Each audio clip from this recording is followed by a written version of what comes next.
தில்லையம்பலம் திருச்சிற்றம்பலம் தில்லையம்பலம்.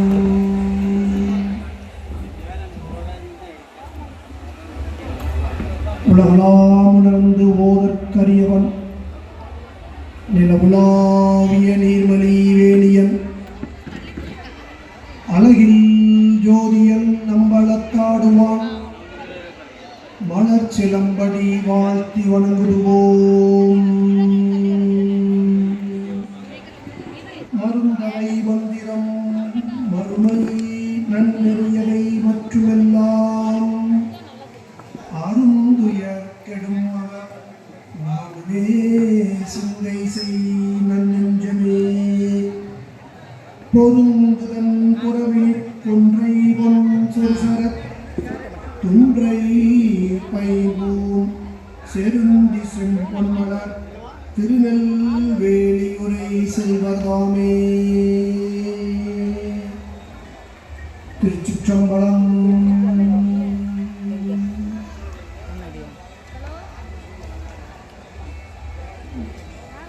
அருள்மிகு சுவாமி நெல்லையப்பர் அருள்தரும் காஞ்சிமதி அம்பா திருக்கோவில் திருநெல்வேலி ஆணி பெருந்திருவிழாவில்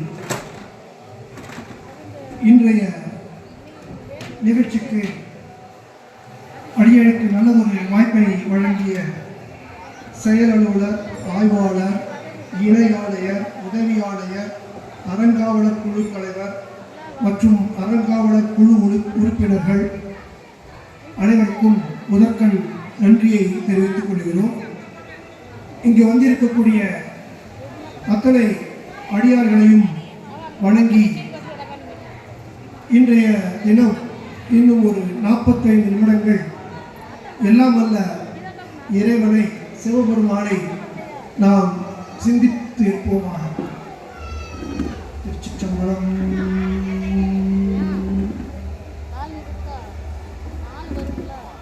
ஒரு நாள் ஒரு பார்க்கில் போய் உட்கார்ந்துருந்தேன். நம்ம நண்பர்களும் ஒரு 4-5 பேர் வந்திருந்தாங்க. அவங்க கூட பொழுது பேசி கொண்டிருக்கும் போது ஒரு பெரியவர் அங்கே இருந்து வந்தார். ஐயா, நீங்கள் தானே அந்த சிவன் அப்படின்னா? ஆமாம், நான் தான் அது அப்படின்னு. ஒரு மகிழ்ச்சி வேறு எனக்கு. அடுத்தது அவர் சொன்னார், நீங்கள் திருநெல்வேலி நெல்லையப்பர் கோயிலில் பேசிட்டீங்களா அப்படின்னு கேட்டார். ஆமாம் பேசியிருக்கிறேன் அப்படின்னு சொல்லிட்டு பக்கத்தில் உள்ள 2 பேர்கிட்டையும் பாருங்க அப்படின்னு சொல்லிட்டு ஒரு மகிழ்ச்சி, ஆனந்தம் வச்சுக்கோங்களேன். நம்மளை தேடி ஒருத்தர் வந்து பாராட்டுற மாதிரி இருக்குது. நம்ம நண்பர்களுக்கு முன்னாடி கேட்கும்போது மிக்க ஒரு மகிழ்ச்சி. அப்போ அந்த பெரியவர் கேட்டார், நீங்கள் இந்த திருவாசகம் முற்றுவதெல்லாம் போவீங்களா, திருவாசகம்லாம் படிப்பீங்களா அப்படின்னு கேட்டார். ஆமாம் பிரபு, நம்ம படிப்போம், திருவாசகம் தெரியும். அதில் சிவபுராணம் படிச்சிருக்கீங்களா அப்படின்னா? ஆமாம் ஐயா, கொஞ்சம் தெரியும். நமச்சிவாய வாழ்க, நாதந்தாள் வாழ்க, இமைப்பொழுதும் என் நெஞ்சின் நீங்காதான் தாழ்வாழ்க அப்படின்ட்டு சொன்னேன். கொஞ்சம் கொஞ்சம் கொஞ்சம் அப்படி நிப்பாட்டு. என்ன நிப்பாட்டணும்? ஒழுங்காக 2 வரி தானே பாடியிருக்கேன், என்ன தப்பு வரலையே. இல்லை, இமைப்பொழுதும் என் நெஞ்சில் நீங்காதான் தாழ்வாழ்கன்னு சொன்னீங்கல்ல? ஆமாம் சொன்னேன். இமைப்பொழுதும் அப்படின்னா இந்த கண்ணை மூடி திறக்கக்கூடிய நேரம், அவ்வளோதான். அந்த நேரம் கூட இறைவன் உங்க கூட தான் இருக்கிறாரா அப்படின்னாரு. பெரியவர் ரொம்ப விவரமான ஆள் போல, நம்ம இன்னைக்கு கொஞ்சம் மாட்டிக்கிட்டோம் அப்படின்ட்டு ஒரு எண்ணம் வந்துருச்சு. சரி, நம்ம நெல்லையப்பர் தான் நம்மளை காப்பாற்றணும்னு சொல்லிட்டு, ஆமாம் ஆமாம் இமைப்பொழுதுன்னா அந்த கண் இமைக்கக்கூடிய நேரம் தான் இறைவனை நினைப்போம். என்னால் அப்படி முடியாட்டா கூட அப்பப்போ நினைப்பேன். அதை கேட்கல, இமைப்பொழுதும் நினைக்கிறது வேறு விஷயம், அது வாய்ப்பு இப்படி தெரியாது. இமைப்பொழுதும் என் நெஞ்சில் நீங்காதான் தாழ்வாழ்கன்னு சொல்கிறவன் அவருடைய தாழை நீங்கள் பார்த்தீங்களா? அவருடைய காலடியை நீங்கள் தரிசனம் பண்ணினீங்களா? அவருடைய காலடியை பார்த்துருந்தீங்க அப்படின்னா அவருடைய முழு உருவத்தை நீங்கள் தரிசனம் பண்ணினீங்களா? அந்த நெல்லையப்பர் எப்படி இருக்காருன்னு பார்த்தீங்களா? அந்த சொக்கநாதர் எப்படி இருக்காருன்னு பார்த்தீங்களா? அந்த தில்லை நடராஜன் எப்படி இருக்காருன்னு பார்த்தீங்களா? ஏன்னா அவரை பார்த்திருந்தாதானே இமைப்பொழுதும் என் நெஞ்சில் நீங்காதான் தாழ்வாழ்கன்னு சொல்ல முடியும் அப்படின்னு அவர் கேட்டார். என்ன பதில் சொல்வதுன்னே தெரியலை. ஏன்னா நம்ம வந்து இறைவன் எப்படி இருப்பான்னு நம்ம பார்த்துருந்தா தானே ஒருத்தர் நான் சொல்ல முடியும். பெரியவர் விடலை. அப்போ இறைவனை நீங்கள் பார்க்கலையா அப்படின்னு கேட்டார். ஆமான்னு சொல்ல முடியலை, இல்லைன்னு சொல்ல முடியலை. ஆமான்னு சொன்னால் நீங்கள் எப்படி ஒத்துழைமே இல்லாத ஒரு ஆளை எப்படி ஆன்மீக சொற்களில் பேசுவீங்கன்னு கேட்பாரு. ஆமான்னு சொன்னால் அவர் எந்த நேரத்தில் இருக்காருன்னு கேட்பாரு. பதில் சொல்ல முடியலை இருந்தேன். அடுத்தது கடவுளில் போய் இருக்காரான்னு அடுத்த கேள்வி கேட்டார். என்னங்க இதை வந்த இதில் முதல்ல நமச்சிவாய வாழ்கன்னு சொல்லி தானே ஆரம்பிச்சிருக்கேன். அடுத்தது உடனடியாகவே இப்படி கடவுள் இருக்காரான்னு கேட்டுட்டீங்களே அப்படின்ட்டு. ஐயா கடவுள் இருக்காரு, அப்போ நீங்கள் பார்க்கலைன்னா எப்படி கடவுள் இருக்காருன்னு சொல்ல முடியும் அப்படின்னு அவர் கேட்குறாரு. ஐயா நான் கொஞ்சம் இந்த வேதியியல் படிச்சிருக்கிறேன். அறிவியலில் வந்து அணு அப்படின்னு சொல்லிட்டு ஒரு வார்த்தை உண்டு. இந்த அணு இங்கிலீஷில் வந்து ஆட்டம் அப்படின்னு சொல்லுவாங்க. அந்த அணு என்பது மிக மிக மிக சிறிய துகள், நம்முடைய வெறும் கண்களினால் பார்க்க இயலாத ஒன்று. அறிவியல் அறிஞர்கள் அதற்குடைய உபகரணங்களின் மூலமாக அதனை அவர்கள் பார்க்கிறார்கள், அது இருப்பதை உணர்கிறார்கள், வேதி வினைகளை செய்கிறார்கள். அதனால் நம்ம அணுவை கண்ணால் பார்க்காததுனால அணு இல்லைன்னு ஆயிடுமா, அல்லது அந்த அறிவியல் கண்டுபிடிப்புகள்லாம் இல்லைன்னு ஆயிடுமா, அந்த அணுவிலேருந்து வந்து அணுகுண்டு இல்லைன்னு ஆயிடுமா? அப்படிலாம் இல்லை இல்லை. அதனால் எப்படி அணுவை கண்ணால் பார்க்க முடியாமல் அணு இருக்குன்னு சொல்லி ஆய்வாளர்கள்லாம் சொல்கிறாங்களோ அதை மாதிரி கடவுள் இருக்காரு, கடவுளை பார்த்தவங்களும் இருக்காங்க. அப்படியா? அப்போ உங்களுக்கு யாராவது தெரியுமா கடவுளை பார்த்தவங்க? உங்களுக்கு தெரிஞ்சவங்கள சொல்லுங்களேன். கடவுளை பார்த்தவர்களை சொல்வதற்கு எப்படி அறிவியலில் ஆய்வாளர்கள் தேவையோ, கடவுளை பற்றி சொல்வதற்கு அருளாளர்கள் தேவை. ஐயா நான் பார்க்கல, என்னை வழிநடத்தி செய்யக்கூடிய குரு அருளாளர்கள் இருக்காங்க, அவங்க பார்த்துருக்காங்க அப்படின்னு சொல்லுவாங்க. அப்படியா? அப்படின்னா யாருன்னு சொல்லுங்க பார்க்கலாம். அப்படி யார் அவரை பார்த்துருக்காங்க நீங்கள் சொல்லலாம். இப்போ பன்னிரு திருமுறையில் முதலாம் திருமுறையை ஞானசம்பந்தர் பாடி அருளுகிறார். முதல் பாடல் தோளுடைய செவியன் விடையேறி ஓட்டுவன் மதிசூடி காடுடைய சுடலை பொடி பூசியன் உள்ளம் கவர்கள்வன் ஏடுடைய வளரார் உனை நான் பணிந்தே தருள் செய்த பீடுடைய பிரமாபுரமேவிய பெருமாளிவனன்றே. நல்ல பாட்டு பாடுனீங்க, ஒன்றும் கதை சொல்லலையே. ஐயா ஞானசம்பந்தருக்கு வயது 3. தன்னுடைய தந்தையாருடன் அவர் சீர்காழியில் இருக்கக்கூடிய தோணியப்பர் இருக்கக்கூடிய அந்த கோவிலின் முன்னால் உள்ள குளத்திற்கு செல்கிறார். ஞானசம்பந்தரை அந்த குளத்தின் படியில் வைத்துவிட்டு அவர் இறங்கி குளிக்கச் செல்லும் பொழுது ஞானசம்பந்தருக்கு அறிவு பசி ஏற்படுகிறது, ஞானப்பசி ஏற்படுகிறது. எல்லாம் அல்ல இறைவன் தாய் மாணவனாக அங்கு வந்திருந்து அம்பாளுடன் வந்திருந்து அவருக்கு பாலை குடிக்கிறார், ஞானப்பாலை அருந்துகிறார். தந்தையார் வருகிறார், அவருடைய உதடில் அந்த பால் தெரிகிறது. யார் கொடுத்த பாலை வாங்கி கொடுத்து எச்சியாக இப்படி இருக்கிறார், யாருடைய பாலை கொடுத்து இவ்வாறு அசிங்கப்பட்டு இருக்கிறார் என்று அவர் கேட்கிறார். அப்பொழுதுதான் ஞானசம்பந்தர் அந்த பாட்டை பாடுறார். தோடுடைய செவியன். சிவபெருமான் எப்படி இருக்காருங்க, அவர் ஒரு காதில் தோடு இருக்குதுங்க, அம்பாளுக்கு ஒரு காதில் தோடு, இன்னொரு காது சிவபெருமான் அவர் குழை அணிஞ்சிருக்கிறார்.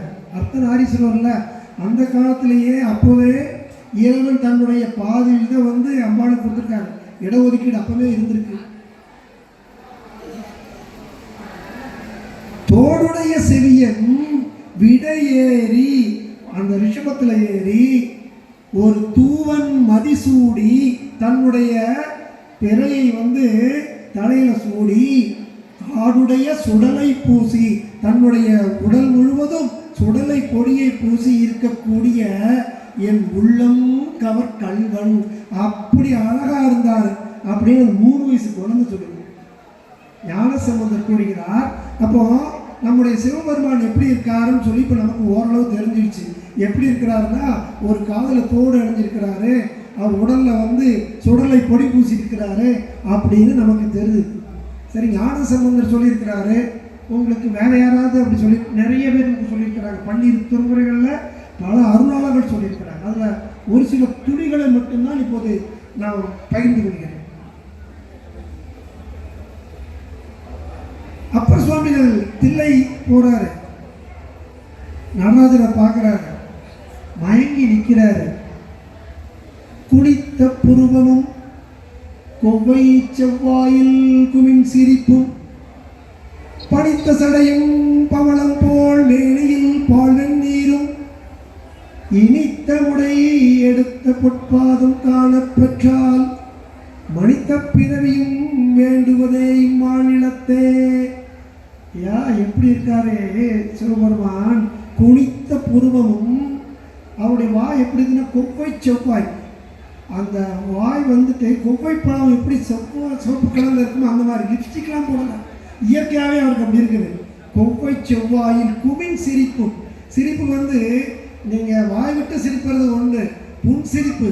அந்த புன் சிரிப்புக்கு முன்னது குமின் சிரிப்பு. அழகே அதுதான்.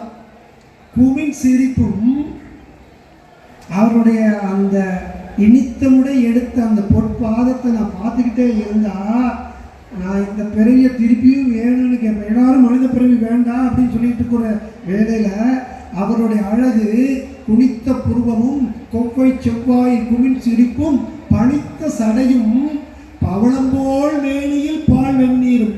அவருடைய நிறம் எப்படி இருக்குன்னா பவளம் மாதிரி இருக்கு சார். அப்படி ஒரு அழகு, பார்த்துட்டே இருக்கலாம். பவளம்போல் மேனியில் பால் வெந்நீரும் இனித்தமுடை எடுத்த பொற்பாதம் காணப்பெற்றால். அவர் பொற்பாதத்தை தூக்கி ஆடுறாரு பார்த்தீங்களா, அதை பார்த்துட்டே இருக்கலாங்க. அப்படிப்பட்ட அழகு. ஓஹோ, அப்போ திருநாவுக்கரசரும் பார்த்துருக்காருன்னு சொல்லுங்க. ஆமாம், திருநாவுக்கரசரும் பார்த்துருக்கிறாரு அப்படின்னு சொல்லிக்கலாம். இப்போ சுந்தரர் பார்த்துருக்கிறாராங்க. ஆமாம், சுந்தரர் பார்க்காம இருப்பாரா? பொன்னார் மேனியனே புலி தோளரக்கசைத்து மின்னார் செஞ்சடையின் மேல் மீளிர் கொன்றை அணிந்தவனே மண்ணே மாமணியே மழபாடியுள் மாணிக்கமே அன்னே உனை எல்லாள் இனி யாரு நினைக்கணும். ஆமாங்க, அவர் எப்படி இருக்கார்? பொன்னார் மேனியன். பொன்னார் மேனியனே புலித்தோலை அரைக்கசத்து. அவருடைய இடலை கட்டியிருக்கக்கூடியது புலித்தோல் கட்டியிருக்கிறாரு. மின்னார் செஞ்சடை மேல், செஞ்சடை இருக்குது, மின்னல் போன்ற அந்த ஒளி. மின்னார் செஞ்சடையின் மேல் மிளிர் கொன்றை பூவை அணிந்தவன். அப்படிப்பட்டவன் தாங்க எங்கள் நடராஜன். அவர் தாங்க எங்கள் சிவபெருமான். சிவபெருமானை பார்க்கலாங்க. சிவபெருமான் இப்படி தாங்க இருப்பார். நீங்கள் அவருடைய பாதத்தை என்ன பண்ணலாம்? நமச்சிவாய வாழ்க, நாதந்தாள் வாழ்க, இமைப்பொழுதும் என் நெஞ்சில் நீங்காதான் தாழ் வாழ்க சொல்லும் பொழுது, அவர் தாளை நிலக்கும் பொழுது நம்ம குஞ்சித பாதத்தை நிலைங்க. ஏன்னா குஞ்சித பாதம் தான் நமக்கு அருளை எல்லாம் கொடுக்கிறது. தைரியமா சொல்லலாம், நம்ம நடராஜரை பார்த்துருக்கிறோம், அவருடைய பாதம் தெரியும் அப்படின்னு சொல்லலாம். சேரமான் சொல்றாரு 11ஆம் திருமுறையில. சேரமான் சொல்றாரு, பொன்வண்ணம் எவ்வண்ணம் அவ்வண்ணம் மேனி பொழிந்திலங்கும். அவருடைய மேனி எப்படி இருக்குதா? பொன் வண்ணத்தில் இருக்குதான். தங்கம் எப்படி அப்படி மஞ்சள் கடல்ல பல பல பலன்னு இருக்கு பார்த்தீங்களா? பொன் வண்ணம் எவ்வண்ணம் அவ்வண்ணம் மேனி பொழிந்திலங்கும். மின்வண்ணம் எவ்வண்ணம் அவ்வண்ணம் வீழ்சடை வெள்ளி குன்றம். மின்னல் வரும்போது எப்படி வெண்மை நிறம் வருமோ அந்த வெள்ளை நிறத்துல அவருடைய சடையானது இருக்கிறது. மேனி எப்படி இருக்குது? தங்கமா ஜொலிக்குது. அவருடைய சடை எப்படி இருக்குது அப்படின்னு பார்த்தீங்க அப்படின்னா மின்னலாக இருக்கிறது. தன்வண்ணம் எவ்வண்ணம் அவ்வண்ணம் மாழ்விடை தனக்கண்ட என்வண்ணம் எவ்வண்ணம் அவ்வண்ணம் ஆகி ஈசனுக்கு. என்னுடைய ஈசனை நான் தரிசித்ததினால் என்னுடைய நிறம் எப்படி மாறுகிறது என்றால், இறைவனின் நிறம் என்ன நிறமாக இருந்ததோ அதே நிறமாக மாறியது. இறைவனை தரிசித்ததினால், எல்லாம் அல்ல நெல்லையப்பர் காந்திமதி அம்மாவை தரிசித்ததினால் என்னுடைய வண்ணம் பொன் வண்ணமாக சுழிந்தது அப்படின்னு சொல்லிட்டு சேரமான் சொல்றார். சேரமான் அப்படி சொல்கிறாரு. ராமலிங்க அடிகளார் வந்து ஒருபடி மேலேயே போறார். அன்னோ திரு அம்பலத்தம் ஐயர் உரு கண்டே, அன்னோ திரு அம்பலத்தம் ஐயர் உரு கண்டே, அதுதான் பொன்னோ பவள பொறுப்பதுவோ. எங்க அவருடைய உடலை நான் வந்து தங்கம்னு சொல்லவா அல்லது வந்து பவளம்னு சொல்லவா? அப்படி அழகுங்க, வார்த்தை கிடைக்கலங்க எனக்கு. பொன்னோ பவள பொறுப்பதுவோ புது மாணிக்க மணித்திரளோ, மாணிக்கம் போல இருக்குங்க, பவளம் போல இருக்குதுங்க, என்னால் சொல்லவே முடியல. அன்னோ திரு அம்பலத்தம் ஐயர் உருக்கண்டேன், பொன்னோ பவள பொறுப்பதுவோ புது மாணிக்க மணித்திரளோ, மின்னோ மின்னல் மாதிரி இருக்காரு, மின்னோ விளக்கோ விரி சுடரோ மேலே ஒளியோ, மேலே இருக்கக்கூடிய அந்த ஒளின்னு சொல்லவானா, மின்னல்னு சொல்லுவானா, அந்த தீபத்தில் இருக்கக்கூடிய ஒளின்னு சொல்லுவானா, என்னன்னு சொல்ல எப்படி என்னையால சொல்ல முடியும்? என் உரைப்பேன் என்னே அவர்தம் திருவுருவை ஒருகால் மீண்டும் காண்பேனோ. அவருடைய உருவை நான் திருப்பி பார்க்க முடியுமா அப்படின்னு அவர் கேட்கிறார். இப்போ வந்து நம்ம இறைவனை பார்த்தவங்க அருளாளர்கள் இருக்காங்க, நம்ம பார்த்துட்டோம், பெரியவர் விடலை. சரி நம்ம இப்போ 4 இது சொல்லிட்டோம், பெரியவர் நம்ம விட்டுட்டு போயிடுவார், நம்ம நிம்மதியாக இருக்கலாம்னு பார்த்தாச்சுன்னா, சரி நீங்கள் திருவாசகம் படித்தேன்னு சொன்னீங்கல்ல. ஆமாம், திருவாசகம் படித்தோம். மாணிக்க வாசகர் அவர் ஒரு பாடல் பாடியிருக்காரு, உங்களுக்கு தெரியுமா அப்படின்னா. என்னங்க பாடல் பாடியிருக்கிறாரு? திருவாசகத்தில் 51 பதிகம் பாடியிருக்காரு, நிறைய பாடல் பாடியிருக்காருங்க. வானாகி மண்ணாகி வழியாகி ஒளியாகி ஊனாகி உயிராகி உண்மையுமான் இன்மையுமான் கோனாகி யான் எனதென்று அவரவரை கூத்தாட்டுவானாகி நின்றாயை என் சொல்லி வாழ்த்துவனே அப்படின்னு ஒரு பாடிக்கார், தெரியுமா? ஆமாம் தெரியுமே, நான் நல்லா பாடிக்கிறேன், பாடல் பாடுறேன். வானாகி நின்றாயை என் சொல்லி வாழ்த்துவனே. எல்லாத்தையும் நம்ம எல்லாத்தையும் இந்த மாதிரி கூத்தாட்டுவான் வந்து கூத்து ஆடிக்கிட்டு இருக்கிறா, நம்ம எல்லாரும் ஆடிட்டே. அவர் ஆடிட்டு இருக்கிறது மட்டும் இல்லை, நம்மளையும் சேர்ந்து ஆடிட்டு இருக்கிறார். சிவனே அவர் இருக்கல, அவர் எப்போதும் நடராஜனா ஆடிக்கிட்டே இருக்கிறார். எப்போதும் அவர் நடராஜனா ஆடிக்கிட்டே இருக்கிறாரு. இப்போ அவர் அடுத்த கேள்வி கேட்கிறாரு, அந்த பாடல் முதலே சொல்லுங்க. வானாகி மண்ணாகி வழியாகி ஒளியாகி. அப்போ உங்க இறைவன் வந்து நீங்க நடராஜர்னு சொன்னீங்க, கால்நிலைக்குன்னு சொன்னீங்க, இப்போ என்ன சொல்றாரு? வானாகி, நம்முடைய இறைவன் வானம் முழுக்க இருக்கிறார், வானமும் அவர்தான். வானாகி இந்த மண்ணும் அவர்தான், மண்ணாகி வழியாகி காற்றும் அவர்தான், ஒளியாகி ஊனாகி உயிராகி உண்மையாய் இன்மையாய் கோணாகி ஆனெனதென்று அவரவரை கூத்தாட்டுவானாகி நின்றாயை என் சொல்லி வாழ்த்துவனேன்னு சொல்லியிருக்காரு. அப்போ சிவபெருமான் எப்படிங்க இருக்கிறாரு? மாணிக்க வாசகர் சொல்றதப்படி பார்த்தா அவர் வானமா இருக்காருன்னா கால் எப்படிங்க கண்டுபிடிக்கிறது? மண்ணுவா இருக்கிறாருன்னா எப்படிங்க காலை கண்டுபிடிக்கிறது? நீங்க நடராஜரை மட்டும் பார்த்து நீங்க சொல்லிட்டு போயிட்டீங்க. இப்போ நடராஜரும் இல்லைன்னு தெரிஞ்சிருச்சு இல்லை? ஆமாங்க, நடராஜரும் இல்லைன்னு தெரிஞ்சிருச்சு. இப்போ என்ன பண்ணலாம் அப்படின்னு பார்த்தா, நமக்கு கை கொடுப்பதற்காக காரைக்கால் அம்மையார் வராங்க. காரைக்கால் அம்மையார் வந்து அந்த அற்புத திருவந்தாதி அழகான ஒரு பாடலை பாடுறார். அன்றும் திருவுருவம் காணாதே ஆட்பட்டேன், அன்றும் திருவுருவம் காணாதே ஆட்பட்டேன், இன்றும் திருவுருவம் காண்கிலே, இன்றும் திருவுருவம் காண்கிலேன், என்றும் தான் எவ்வுருவோன் முன்பிரான் என்பாருக்கு என் உரைக்கே, எவ்வுருவோன் நின்னுருவம். அன்னைக்கு காரைக்கால் சொல்றாரு, அன்னைக்கு நான் வந்து உன்னை வணங்கவே இல்லை, நான் வந்து சிவனடியாரா இல்லை. அப்படி சிவனடியாரா இல்லாமல் இருக்கும்போது உன்னுடைய உருவம் என்னன்னு என்கிட்ட கேட்டாங்க, எனக்கு தெரியாது. நான் இப்போ சிவனடியாரா இல்லை, உன்னை கும்பிடலை, அதனால எனக்கு உன்னை பற்றி எதுவுமே தெரியாது, உன்னுடைய உருவமும் எனக்கு தெரியாது. அது தப்பு இல்லை. அடுத்துதான் சொல்றாரு, இன்றும் திருவுருவம் காண்கிறேன். இப்போ நான் சிவனடியாரா இருக்கேன், உன்னையதான் நான் கும்பிட்டுட்டே இருக்கிறேன், உன்னை வணங்கி கொண்டே இருக்கிறேன். உன்னை வணங்கி கொண்டு இருக்கும் பொழுதும் இன்றும் திருவுருவம் காண்கிறேன். இன்னைக்கு நான் கும்பிட்டு இருக்கல, இன்னைக்காவது நான் சொல்லலாம்ல, இன்றும் திருவுருவம் காண்கிறேன், என்றும் தான் எவ்வுருவோ நும்பிரான் என்போருக்கு என்னுரைப்பேன். இதை மாதிரி நிறைய பேர் உன்னுடைய சாமி சாமின்னு கும்பிட்டுருக்கீங்கல்ல, சிவன் சிவன் சிவன் கும்பிட்டுருக்கீங்கல்ல, நெல்லைப்பநாதன் சொல்லிட்டு வாரீங்கல்ல, அவருடைய உருவம் என்னன்னு எல்லாரும் என்கிட்ட கேட்டாச்சு அப்படின்னா நான் எங்கே போய் சொல்கிறது? உன் உருவத்தை நான் எங்கே போய் சொல்கிறது? தேரோட்டத்துக்கு வந்திருக்கக்கூடிய எல்லாரும் என்கிட்ட சிவனடியாருன்னு சொல்கிறீங்களே, சிவனுடைய உருவம் என்னன்னு கேட்டால் என்னன்ட்டு நான் சொல்கிறது அப்படின்னு காரைக்கால் அம்மையார் கேட்குறார். எவ்வுருவம் நின்றுருவம் ஏது? காரைக்கால் அப்படி முடிச்சிட்டார். அதற்கு ஒரு பதிலை நம்ம திருநாவுக்கரசர் சொல்றார். மைபடிந்த கண்ணாலும் தானும் கச்சி மயானந்தான் வாசனையன் எண்ணிலல்லால் ஒப்புடையான் அல்லன். கட்சியில் இருக்கக்கூடிய ஏகம்பன், காஞ்சிபுரத்தில் இருக்கக்கூடிய ஏகம்பரநாதனும் அந்த அம்பாளும் எப்படி இருக்காங்க? ஒன்று போல இருக்கிறாங்க. வாசடை மேல் நிலவு வச்சிருக்கிறாங்க. அவர்களை எண்ணில் அல்லால் ஒப்புடையான் அல்லன். அவர் ஒப்பிடும் பொழுது வேற யாரையும் ஒப்பிட முடியாது. சார் இவர் அவரை மாதிரி ரொம்ப நல்லவர் சார், இவர் அவரை மாதிரி நல்லா விளையாடுவார் சார் அப்படின்னு நம்ம ஒப்பிடுதோம். ஆனால் சிவபெருமான் என்ன பண்ண முடியாது? ஒப்பிடும் பொழுது யாரிடமும் ஒப்பிட முடியாது.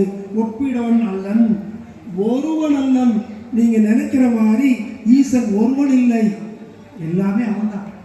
ஒருவன் அல்லன், ஓரன் அல்லன், ஓர் உரு அல்லன், ஒருவன் அல்லன், ஓர் உரு அல்லன். இதுதான் அவருடைய உருவம், இதுதான் அவருடைய உருவம்லாம் நீங்க சொல்ல முடியாது. எல்லா உருவமும் அவர் தான், எல்லாமே அவர் தான். ஒருவன் அல்லன், ஓர் உருவம் அல்லன், ஓர் உவமன் இல்லை, ஓமையை சொல்ல முடியாது. அப்படியும் அந்நிறமும் அவ்வண்ணமே அவன் அருள் கண்ணாக. அவன் அருள் இருந்தால் மட்டும்தான், அவன் அருள் இருந்தால் மட்டும்தான் அவனுடைய வண்ணம், அவனுடைய நிறம், அவனுடைய தோற்றம் உங்களுக்கு கிடைக்கும். அவன் அருள் இல்லை. அதான் திருவாசகத்தில் சொல்றாங்க இல்லையா? அவன் அருளாலே அவன் தாள் வணங்கி இறைவனை வணங்கணும் அப்படின்னாலே அவனுடைய அருள் நமக்கு தேவை. இதுதான் அவர் திருநாவுக்கரசர் சொல்றார்.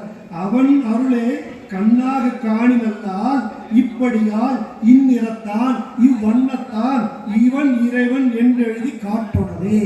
அவன் அருள் இருந்தா போதும். இதுதாங்க எங்க சிவபெருமான். பாருங்க, அவன் அருள் இருந்தா நீங்க பார்க்க முடியும். அவன் அருள் இருந்தால் நம்ம எல்லாருமே அவனை பார்க்க முடியும். எந்த நிறத்தில் இருப்பாரு? எந்த நிறத்தில் இருக்கலாம். எந்த உருவத்தில் இருப்பாரு? எந்த உருவத்திலும் இருக்கலாம். எந்த உருவத்தில் இருப்பார், எந்த நிறத்தில் இருப்பார், எப்படி இருப்பார் அப்படிங்கிறத பார்க்க வேண்டும் என்றால் நம்ம என்ன பண்ண வேண்டியிருக்குது? நம்ம அவனுடைய அருளை பெற வேண்டும். அவனுடைய அருளை பெற்றால் போதும். நம்ம சைவ சித்தாந்தம் இன்னும் ஒரு மணி ஒரே வழியில் சொல்லிடுது. விறகில் தீயினன் பாலில் நெய் போன்றவன். விறகு இருக்குங்க, அந்த காலத்துலலாம் விறகு தான் எரிக்கிட்டு இருந்தோம், சரிதானா? அந்த விறகை எரிக்கும் பொழுது தீ வருது. விறகை பார்த்த உடனே அது நமக்கு கண்ணுக்கு தீ தெரியுதா? தீ தெரியல. பால் எல்லோரும் பார்க்குறோம், பாலுக்குள்ளே இருந்தால் நமக்கு நெய்யெல்லாம் எடுக்கிறோம். அந்த பாலுக்குள்ள நெய் நமக்கு தெரியுதா? தெரியும். அதே மாதிரி தாங்க இறைவன். இறைவன் எல்லா இடத்துலையுமே இருக்கிறான். அதை பார்க்கணும் அப்படின்னா இன்னொன்று முயற்சி. சரி, முயற்சி எடுக்கணும்னு சொல்லிட்டீங்கன்னா என்ன முயற்சி எடுக்கிறது?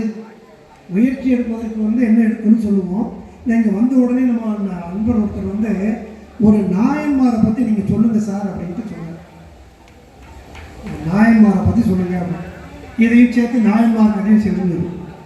காதலாகி கசிந்து கண்ணீர் மல்கி ஓதுவார் தம்மை நன்னெறி குவிப்பது வேதம் நான்கினும் மெய்ப்பொருளாவது நாதன் நாமம் நமச்சிவாயவே. நமச்சிவாய அப்படிங்கிற அந்த அஞ்செழுத்து அப்படிங்கிறது வேதம் நான்கிலும் மெய்ப்பொருள்.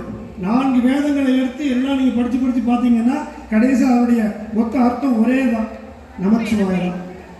திருவாசகம் மணிவாசகம் சொல்ல சொல்ல எம்பெருமான் எல்லாம் எழுதி கொடுத்துட்டாரு. கொடுத்த பிறகு எல்லாரும் மணிவாசகத்தை போய் கேட்குறாங்க, நீங்கள் எழுதிய அந்த திருவாசகத்தின் பொருள் என்ன அப்படின்னு கேட்குறாங்க. திருவாசகத்தினுடைய பொருள் என்னன்னு கேட்கும் பொழுது மணிவாசக பெருமான் சொல்றாரு, அதுவும் அம்பலத்தில் ஆடுகின்ற எம்பெருமான் தான் பொருள். திருவாசகத்திற்கு பொருள் சிவபெருமான் தான். அதே மாதிரி நமச்சிவாய அப்படின்ட்டு நம்ம சொல்லியாச்சுன்னா போதும், நமக்கு எல்லா வித நன்மைகளும் கிடைக்கும். இந்த 5 எழுத்து மந்திரத்தை விடாம சொல்லிக்கிட்டே இருக்கணும். அவ்வளவுதான். எப்படி சொல்றது? காதலாகி கசிந்து கண்ணீர் மல்கி. நம்ம சொல்றத மனசோட இறங்கி கண்ணீர் மல்கி சொல்ல வேண்டும். அது என்ன சார் கண்ணீர் மல்கி? இறைவன் மீது பக்தி, அளவிலா பக்தி கொண்டு அவனை நாம் எப்போதும் துதித்துக் கொண்டிருக்கும் பொழுது அது வந்துடும். அது எப்படி? ஒரே ஒரு நாயன்மாரை பார்க்கலாம். அறிவாட்ட நாயனா, அறிவாட்டய நாயனா. அந்த ஊரினுடைய பெயர் கணமங்கலம் அப்படின்னு ஒரு சோழ நாட்டை சார்ந்த ஒரு பெரிய ஊர் கணமங்கலம் அப்படிங்கிற ஊர். அந்த ஊர்ல மிகப்பெரிய செல்வந்தர். அவருடைய பெயர் தாயனார் அப்படின்னு பெயர். தாயன் அப்படின்னா இறைவன் தான். தாயனார் எப்படி அம்மையப்பன் சொல்றோம், அந்த மாதிரி தாயனார் அப்படிங்கிறது அவருடைய இயற்பெயர். மிகப்பெரிய செல்வந்தர். அவருடைய பணி என்ன அப்படின்னா, எல்லாம் வல்ல எம்பெருமானுக்கு அந்த ஊரில் உள்ள திருக்கோவிலில் வீட்டிருக்கக்கூடிய அவருக்கு செந்நெல்லில் உருவான அரிசியை கொண்டு அமுது படைக்க வேண்டும். செங்கீரையை கொண்டு கீரை சமைத்து வைக்க வேண்டும். மாவடு ஊறுகாய் கொடுக்கணும். இந்த மூணு தினந்தோறும் சுவாமிக்கு அமுது படைக்கணும். அதுதான் அவருடைய வேலை. என்னெல்லாம் வேணும்? செந்நெல் எடுத்துட்டு வந்து அதை அரிசியாக மாற்றி அதனுடைய அந்த அமுது, செங்கீரை அதனுடைய அந்த கறி, அடுத்தது மாவடு. இந்த மூணையும் என்ன பண்ணுவார்? அவர் கொண்டு போவார். கொண்டு போயிட்டு என்ன பண்ணுவார்? சுவாமிக்கு அதை படைப்பார். சுவாமி அதை சாப்பிடக்கூடிய சத்தம் அவர் கேட்கும். அந்த மாவடுவை கழிக்கக்கூடிய சத்தம் விடேல் விடேல் அப்படின்னு அவர் காதலை கேட்கும். காதலை கேட்ட உடனே சரி சுவாமி இன்றைக்கு நம்முடைய அமுதை அருந்து விட்டார் அப்படின்னு சொல்லிட்டு அவர் ஒரு மகிழ்ச்சியில் அவர் வந்துடுவார். தினந்தோறும் இது செஞ்சுக்கிட்டே இருக்கிறார். இப்படி தினந்தோறும் நடந்துக்கிட்டு இருந்தால் அந்த அறிவாட்டை நாயனார் நம்ம எப்படி தெரிஞ்சுக்க போகிறோம்? இறைவன் அவரை பற்றி நாம் எல்லோரும் தெரிந்து கொள்ள வேண்டும் என்பதற்காக ஒரு சின்ன திருவிளையாடல் பண்ணுறாரு. என்ன பண்ணுறாரு? அவருடைய செல்வம் படிப்படியாக குறைந்து கொண்டே வருகிறது. செல்வம் ரொம்ப குறைஞ்சிருச்சு. ஒரே ஒரு நிலம் மட்டும்தான் இருக்குது. அந்த நிலத்தில் செந்நெல் போட்டிருக்காரு. அந்த செந்நெல்லை ஃபுல்லாக அவர் கொடுப்பார். இவர் என்ன பண்ணுவார் அப்படின்னா, சாப்பாட்டுக்கு ஒரு நாளும் அந்த செந்நெல் சாப்பிட மாட்டார். இவர் சாப்பிடுவது கார்நெல். அந்த கருப்பாக இருக்கக்கூடிய அந்த கருப்பு நெல்லை எடுத்து சாப்பிடுவார். அவர் என்ன சாப்பிட மாட்டார்? செந்நெல்லை சாப்பிட மாட்டார். ஏன்னா நம்முடைய சிவபெருமானே அப்படிதான். அவர் தேவர்கள் நல்லா இருக்கணும்னு சொல்லிட்டு நஞ்சு அவர் சாப்பிட்டுட்டு அமுதம் மற்றவருக்கு கொடுத்தவர். அதை மாதிரி சிவனடியார் எப்படி இருக்கிறாரு? எல்லாம் வல்ல இறைவனுக்கு செந்நெல், எனக்கு கார்நெல் போதும் அப்படின்னு சொல்லி இருக்கிறாரு. இப்போ ஒரு வயலில் இருந்து அந்த செந்நெல்லை எடுத்து கொடுக்குறாரு. கார்நெல்லினுடைய அளவு குறைஞ்சிட்டு அந்த நிலமும் விற்க வேண்டி வந்துச்சு. அதை விட்டுட்டார். இப்போ அவருக்கு என்ன பண்ண வேண்டியது? சாப்பாட்டுக்கு வேணும், சுவாமிக்கு கொடுக்கறதுக்கு வேணும். அவர் வேலைக்கு போகிறாரு. என்ன பண்ணுறாரு? ஒவ்வொரு வயலுக்காக சென்று அந்த வயலில் உள்ள வேலைகளை செய்து அதற்கு கூலியாக செந்நெல்லை பெறுகிறார். அந்த செந்நெல்லோடு சேர்ந்து கொஞ்சம் கார்நெல்லும் கிடைக்குது. செந்நெல்லை எடுத்து சுவாமிக்கு அமுதமாக படைக்கிறார். கார்நெல்லை இவர் சாப்பிட்டு இருக்கிறார். சரி, இப்படியே இருந்தாலும் அது சரியாகாது அப்படின்னு சொல்லிட்டு சுவாமி என்ன பண்ணுறாரு? எல்லாவற்றையுமே செந்நெல்லாக மாற்றி விடுகிறார். கார்நெல்லே கிடையாது. வந்தது முழுக்க செந்நெல். வீட்டம்மா பார்க்குது, ஐயா எல்லாமே செந்நெல்லாக அப்படின்னா அது இறைவனுக்கு தான், அது நமக்கு கிடையாது. செந்நெல்லை முழுமையாக அரிசியாக மாற்றி அமுது செய்து செங்கீரையும் எடுத்து மாவடுவையும் எடுத்துக்கொண்டு அவர் என்ன பண்ணுறார்? சுவாமிக்கு கொடுத்துட்டே வரார். அப்போ இவருக்கு சாப்பாடுக்கு அந்த தோட்டத்தில் இருக்கக்கூடிய அந்த கீரைகளை எல்லாம் அவர் என்ன பண்ணுறாரு? எடுத்து சாப்பிட்டுட்டு இருக்காரு. குறிப்பிட்ட காலம் கழிந்த பிறகு என்ன ஆகுது? தோட்டத்தில் உள்ள கீரை கூட காணும். இப்போ தோட்டத்தில் கீரையும் கிடையாது. சாப்பிடுவது அது ஒன்றா சாப்பிடுறது வச்சுட்டு இருந்தாரு. கிடைக்கக்கூடியது எல்லாமே செந்நெல். நல்லா கவனிச்சுக்கோங்க. செந்நெல் வேண்டும் அப்படின்பதற்காக இவர் தினந்தோறும் வேலைக்கு செல்கிறார். கூலியாக செந்நெல்லை பெறுகிறார். சாப்பிடுவதற்கு இப்போது கீரையும் இல்லை. தினந்தோறும் வேலைக்கு போகணும். வேலைக்கு போயிட்டு வரக்கூடிய கூலியை பூரா என்ன பண்ணணும்? சுவாமிக்கு அமுதமாக மாற்றணும். ஆனால் இவருக்கு சாப்பிடுவதற்கு எதுவும் கிடையாது. இப்படி சில நாட்கள் கழிந்தன. இவருடைய சாப்பாடு முழுக்க முழுக்க என்னன்னு பார்த்தீங்க அப்படின்னா தண்ணீர் தான். எத்தனை நாளுங்க ஒருத்தர் சாப்பிடாமலே இருக்க முடியும்? நாள் அதிகரிக்க அதிகரிக்க அவருக்கு உடல் மிக மெல்லியதாக மாறுகிறது. ஒரு நாள் என்ன பண்ணுறாரு? செந்நெல்லை முழுக்க எடுத்து அமிர்தமாக மாற்றி செங்கீரையும் எடுத்துக்கொண்டு என்ன பண்ணுறாரு, மாவடுவும் எடுத்துக்கொண்டு சுவாமிக்கு கொடுப்பதற்காக ஒரு பெரிய ஒரு பெட்டியை வச்சுட்டு கொண்டு போகிறார். இவ்வளோ கஷ்டப்படும் போது கூட பெட்டியில் தான் கொண்டு போகிறார். சின்ன ஒரு கிண்ணத்துலாம் கொண்டு போகல, பெரிய பெட்டியில் எடுத்து அவர் கொண்டு போகிறாரு. அவர் பின்னாடியே அவருடைய துணைவரும் செல்கிறார். ஒரு வீடு நல்லா இருக்கணும் அப்படின்னா துணைவியாரும் நல்லா இருக்கணும். அதனால தான் இறைவன் பாதி அவர் கொடுத்துருக்காரு. இறைவன் பாதி இடத்த கொடுத்து என்ன அப்படின்னா, அம்பாள் இறைவனுடன் சேர்ந்து இருக்கும் பொழுது நல்லதைத்தான் செய்வோம். அது மாதிரி நல்லது செய்யணும். அவருக்கு ஏற்ற துணைவியார் இவர் என்ன பண்ணுறாரு, அவர் பின்னாடியே போகிறாரு. போகும்போது அவர் வீட்டில் இருந்து கிளம்பி கோவிலுக்கு போகிறாரு. கோவிலுக்கு போகக்கூடிய இடத்துல ஒரு இடத்துல அந்த நிலமானது கீறி இருக்கு. நம்ம ரோட்டில் பார்க்குறோம்ல, குண்டு குழியுமா இருக்குங்க, அந்த மாதிரி ஒரு இடம் வருது. இவர் பசியின் மயக்கத்தில் செல்வதால் அதை அவர் கவனிக்காமல் அதில் காலை வச்சு கால் இடறி அப்படியே அவர் கீழே விழுந்துறார். அப்படின்னு அவங்க அம்மா வீட்டம்மா பிடிக்கதான் செய்யுது. வீட்டம்மா பிடிக்கும்போது அவரை பிடிக்க முடியுது. தலையில் வைத்திருந்த அந்த செங்கல் அமிர்தமும் செங்கீரையும் மாவடுவும் அப்படியே கீழே விழுந்துச்சு.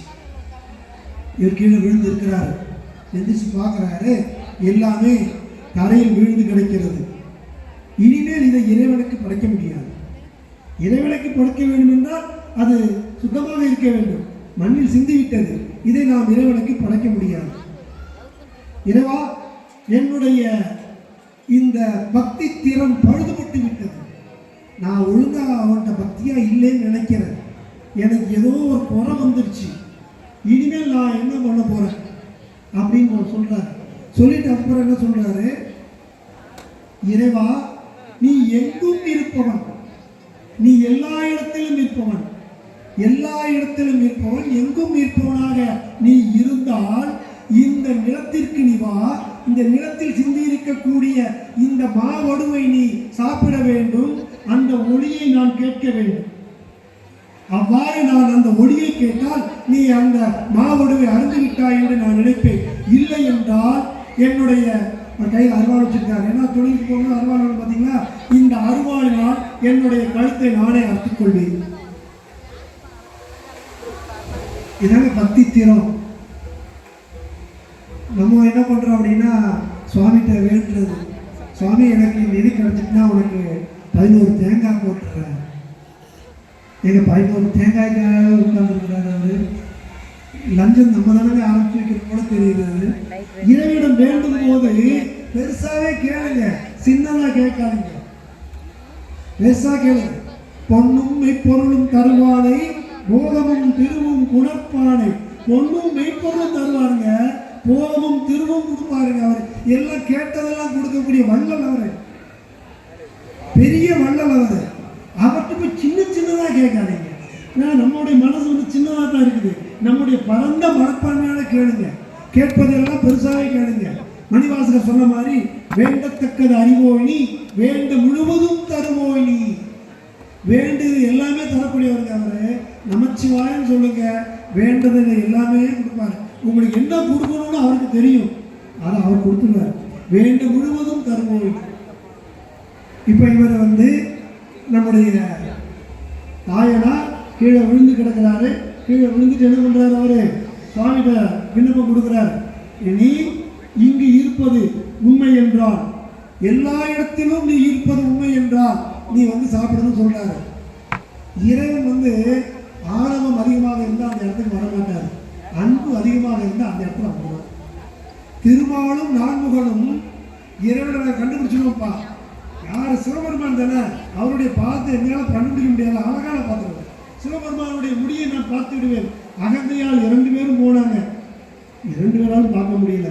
ஆனால் நம்முடைய இறை அடியார்கள், சிவன் அடியார்கள் மனம் உருகி காதலாகி கசிந்து கண்ணீர் மல்கி வேண்டும் பொழுது, இப்ப அறிவாட்டாய் நாயனார் அப்படி வேண்டுறாரு, இறைவா நீ எங்கிருப்பதும் உண்மை என்றால், இங்கு இருப்பதும் உண்மை என்றால் நீ வருக அப்படிங்கிறாரு. இல்லை என்றால் நான் கழுத்தை அறுத்துக்கொள்ளேன்னு சொல்லிட்டு அவர் அந்த அருவாளால தன்னுடைய கழுத்தை அறுக்கிறார். அந்த நேரத்தில் இறைவன் ஒரு கையினால் அவருடைய அருவாளை அப்படியே பிடிச்சிட்டு மற்றொரு பக்கம் சத்தம் கேட்குது. எப்படி? அந்த மாவடுமை கடிக்கக்கூடிய சத்தம், விடேல் விடேல் அப்படின்னு ஒரு சத்தம் கேட்குது.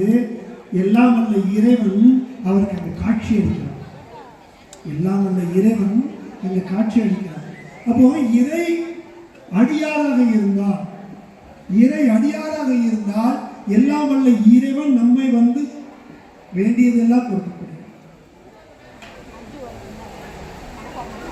ஒரே ஒரு இது மட்டும் சொல்லி முடிச்சிருவோம். ஐயா, அப்போ நீங்கள் முதல்ல ஆரம்பிக்கும் போது சிவபெருமான் எப்படி இருப்பான்னு சொன்னீங்களே, அது பிறகு சிவபெருமானை பற்றி அவர் வானாகி மண்ணாகின்னு சொல்லி போயிட்டீங்களே, ஒரு பிடிக்கவே இல்லையே நீங்கள் அப்படி. அதான் சொல்லிட்டோம், எல்லா உருவமும் அவர் தான், அவர் ஓர் உருவம் நல்லா அப்படின்னு நம்ம சொல்லிட்டோம். திருநாவுக்கரசர் அப்பர் பெருமான் வயசு அவருக்கு 60-70 வயசு ஆயிடுச்சு. கைலாசத்தில் போயிட்டு கைலாய மலை வீட்டிருக்கக்கூடிய எம்பெருமானை தரிசிக்கணும் அப்படின்னு அவர் போறாரு. வயசு அதிகமாகுது, நடக்க முடியலன்னா கூட பரவாயில்ல, கையால் நடந்து போறாரு. அதுவும் முடியல. ஊர்ந்து செல்கிறார். ஊர்ந்து செல்லக்கூடிய முடியவில்லை. அப்பொழுது ஒரு அசரீரி கேட்கிறது, அப்பர் பெருமானே, நீ திருவையாறு சென்றால் அங்கு நான் உனக்கு காட்சி அளிக்கிறேன் அப்படின்னு அவர் சொல்றாரு. அவர் காட்சி அளிக்கிறேன்னு சொன்ன உடனே அவர் அங்கே இருந்து எந்திரிக்கும் பொழுது எங்கே எந்திருக்கிறார் அப்படின்னா, திருவையாறில் உள்ள குளத்தில் தான் எழுந்திருக்கிறார். திருவையாறில் உள்ள குளத்தில் இருந்து எந்திருக்கும் பொழுது அப்பர் பெருமானுக்கு முன்னாடி ஒரு பெரிய கூட்டமே போகுது. அவர் அருமையாக அந்த பதிகத்தை பாடுறார். அந்த பாடலை சொல்றார், மாதர் பீரை கண்ணி யானை மடவான் மகளோடு பாடி போதோடு நீ சுமந்தேத்தி புகுவார் அவர் பின்னே புகுந்து யாதும் சுபாடு பாடாமல் ஐயாறு அடைகின்ற போது காதல் மாடப்பிடியோடு களிறு வருவன கண்டேன் அவர் திருப்பாதம் கண்டறியாதன கண்டேன் அவர் திருப்பாதம் கண்டறியாதன கண்டேன். அவர் எந்திரிச்சு வாராரு. அவருக்கு பின்னாடி ஒரு பெரிய கூட்டம், சிவனடியார் கூட்டம். எப்படி நெல்லைப்பர் திருக்கோயிலில் இருக்கக்கூடிய இந்த மாதிரி இவ்வளோ பெரிய கூட்டம். அப்படி முன்னாடி சுவாமியை தரிசனம் பண்ணுவதற்கு, திரு ஐயாரப்பனை தரிசனம் பண்ணுவதற்கு அந்த கூட்டமாக போயிட்டு இருக்கு. எல்லாரும் என்ன பண்றாங்க, கையில வந்து அந்த பொன்னி நீரையும் எடுத்துக்கொண்டு பூவையும் எடுத்துக்கொண்டு எல்லாம் உள்ள இறைவனுக்கு சமர்ப்பிப்பதற்காக அவரை எல்லாரும் கூட்டமா போயிட்டு இருக்கிறாங்க. அதுக்கு பின்னாடி இவர் பார்க்கிறாரு, ஒரு ஆண் யானையும் பெண் யானையும் வருகிறது. ஒரு களிரும் அதன் கூட சேர்ந்து மடப்பிடியும் வருகிறது. அந்த யானையை பார்க்கும் பொழுது, ஆண் யானையையும் பெண் யானையையும் பார்க்கும் பொழுது அவருக்கு எப்படி தோணுதா, சிவனும் சக்தியுமாக தோன்றுகிறது. இந்த பதிகத்துல 10 பாடல்கள் இருக்குது. இந்த 10 பாடல்லையும் ஒவ்வொரு வரியிலையும் ஒவ்வொரு பதிகத்திலையும் ஆண் குயிலும் பெண் குயிலுமாக பார்க்கிறேன், அது சிவனும் சக்தியுமாக இருக்கிறது. ஆண் அன்னமும் பெண் அன்னமுமாக பார்க்கிறேன், சிவனும் சக்தியுமாக இருக்கிறது. சேவலும் கோழியுமாக பார்க்கிறேன், சிவனும் சக்தியுமாக தோன்றுகிறது. ஆண் ஏனமாகவும் பெண் ஏனமாகவும் பார்க்கிறேன், சிவனும் சக்தியுமாக தோன்றுகிறது. நான் எதை பார்த்தாலும் அது சிவனும் சக்தியுமாகவே தெரிகிறது. இதுதான் முக்கியம். நம்முடைய மனம் அந்த அன்பு என்பது வந்துவிட்டால் எல்லாமே சிவன் தான், எல்லாமே இறைவன் தான். அது நமக்கு ஆண் யானையாக தோன்றாது, பெண் யானையாக தோன்றாது. எனவே நாம் அன்பும் சிவமும் இரண்டென்பர் அறிவிலார், அன்பே சிவமாவது ஆறும் அறிகிறார், அன்பே சிவமாவது ஆறும் அறிந்தபின் அன்பே சிவமாய் அமர்ந்திருப்பாரே. நாம் அன்போடு எப்பொழுதும் எல்லாம் வல்ல இறைவனை சிவாய நம சிவாய நம என்று வேண்டிக் கொண்டே இருந்தால் எல்லாம் வல்ல இறைவன் நமக்கு வேண்டிய அனைத்தையும் தருவான். அன்பு எங்கும் இருக்கும். அன்பே சிவமாக நாம் அமர்ந்திருப்போம். திருச்சிற்றம்பலம். வந்திருந்து சிறப்பித்த அனைத்து அடியார்கள் மக்களுக்கும் அறநிலைத்துறைக்கும் நன்றியை கூறி விடைபெறுகிறேன். நன்றி, வணக்கம். திருச்சிற்றம்பலம்.